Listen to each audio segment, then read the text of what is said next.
পশ্চিমবঙ্গ রাজ্যে special intensive revision বা SIR নিয়ে খুবই গুরুত্বপূর্ণ আপডেট।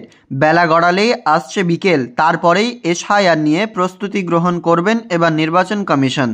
বর্তমানে নির্বাচন কমিশনের দফতরে আজকে প্রেস কনফারেন্সের এক আয়োজন করা হয়েছে, যেখানে এই পশ্চিমবঙ্গ রাজ্য থেকে শুরু করে আরও বিভিন্ন রাজ্যের জন্য এসআইআর নিয়ে গুরুত্বপূর্ণ আলোচনা হতে পারে। এমনকি নিউজ পোর্টাল মারফত এবং বিভিন্ন পত্রিকা অনুযায়ী বোঝা যাচ্ছে যে এসআইআর ঘোষণা অর্থাৎ এসআইআর যে নোটিফিকেশনে প্রকাশ করার দিন তা কিন্তু আজ বিকেলেই কিন্তু যে প্রেস কনফারেন্স করবেন নির্বাচন কমিশনার থেকে শুরু করে আরও বিভিন্ন উচ্চপদস্থ আধিকারিক, এবং আজকের ডেটেই অ্যানাউন্সমেন্ট হতে পারে কবে থেকে পশ্চিমবাংলায় এসআইআর শুরু হচ্ছে। তার আগে আপনারা প্রত্যেকে জানেন এসআইআর নিয়ে যাবতীয় কিছু ধোঁয়াশাগুলি ক্লিয়ার করেছে নির্বাচন কমিশনার, এবং বিভিন্ন বিএলওদের নিয়ে যে সমস্যা ছিল তা কিন্তু ইতিমধ্যে শেষ করা হয়েছে, কারণ 600 জন বিএলওদের শোকজ করেছে। সাথেই কিন্তু নিত্য নতুন আপডেট আসতেই আছে।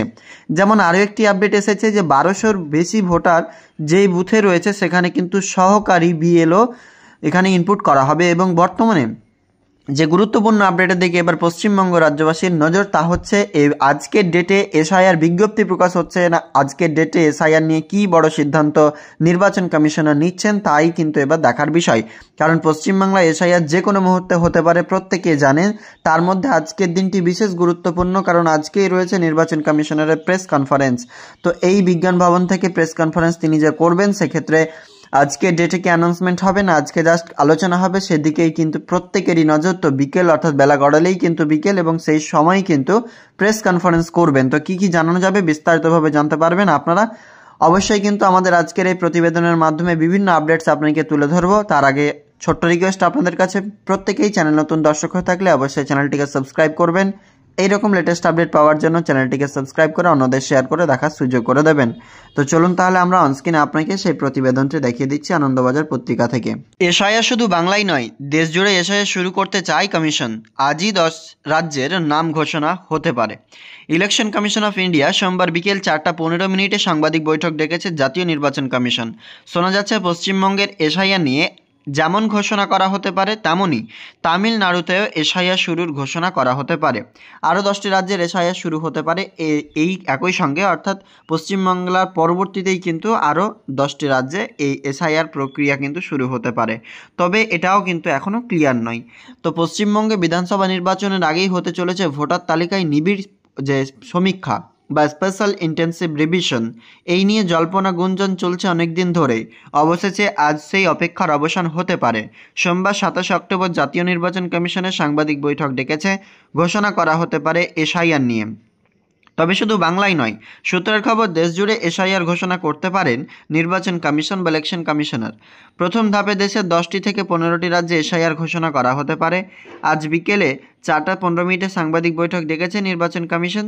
শোনা যাচ্ছে পশ্চিমবঙ্গের এসআইআর সাথে সাথে আপনারা শুনলেন যে আরও 10টি রাজ্যে কিন্তু এসআইআর শুরু হতে পারে। তো দেশ জুড়ে যে আরও বিভিন্ন এসআইআর শুরু হতে পারে বিভিন্ন রাজ্যে, সেক্ষেত্রে দেশ জুড়ে এসআইআর করে ফেলতে চাইছে নির্বাচন কমিশন। প্রথম ভাগে এসআইআর পশ্চিমবঙ্গ, তামিলনাড়ু, অসম, কেরল এবং পুদুচেরিতে এসআইআর হতে পারে। তারপরে বলা হচ্ছে প্রসঙ্গত 4 দিন আগে জাতীয় নির্বাচন কমিশন সমস্ত রাজ্য ও কেন্দ্রশাসিত অঞ্চলের মুখ্য নির্বাচনী আধিকারিকদের নিয়ে বা সিইওদের নিয়ে দিল্লিতে বৈঠক বসেছিল। বিহারের এসআইআরকে পথেই কিন্তু গোটা দেশ এসআইআর করার পরিকল্পনা, অর্থাৎ প্রথমে যে বিহার থেকে এসআইআর শুরু হলো এবং সেটা কিন্তু গোটা দেশে কার্যকর করার এক পরিকল্পনা। বিহারে এসআইআর শুরু হয়েছিল 24 জুন, শেষ হয় 30 সেপ্টেম্বর। কমিশন চাইছে বিহারের মতো 4 মাস নয়, তার থেকে কম সময়ে এসআইআর প্রক্রিয়া সম্পন্ন করতে হবে। সেজন্য রাজ্যগুলিকে আগের মতো বর্তমান ভোটার লিস্ট প্রস্তুত রাখতে বলা হয়েছে। অর্থাৎ 2002 সালের যে ভোটার তালিকা এবং 2025 সালের যে ভোটার তালিকা, এর সাথে কিন্তু যে একটা মিল বা অমিলের একটা ব্যবস্থাপনা করেছিলেন নির্বাচন কমিশনার, এবং তারপরে সেখান থেকে একটা পার্সেন্টেজ নেওয়া হয়েছে যে কত পার্সেন্ট নাম একই বহাল রয়েছে। সেক্ষেত্রে নির্বাচন কমিশনার এটা এখান থেকে প্রুভ করতে চাইছে যে এটাতে সময় কিন্তু আমাদের অবশ্যই কম লাগা উচিত। সেক্ষেত্রেই এই নতুন নতুন পদক্ষেপ কিন্তু গ্রহণ করা হচ্ছে। তো বর্তমানে আজকেই সেই দিন যেই দিন নির্বাচন কমিশনের বিজ্ঞান ভবন থেকে 4:15 সাংবাদিক বা প্রেস কনফারেন্স করবেন, এবং সেখান থেকে আমাদের পশ্চিমবঙ্গ রাজ্যে কবে এসআইআর হতে পারে তার কিন্তু ঘোষণা আজকেই হতে পারে। সেটার জন্য আপনারা প্রত্যেকে অপেক্ষা করুন। তো এসআইআর নিয়ে আপনার কি বক্তব্য অবশ্যই আমাদের কমেন্ট সেকশনে জানাতে ভুলবেন না।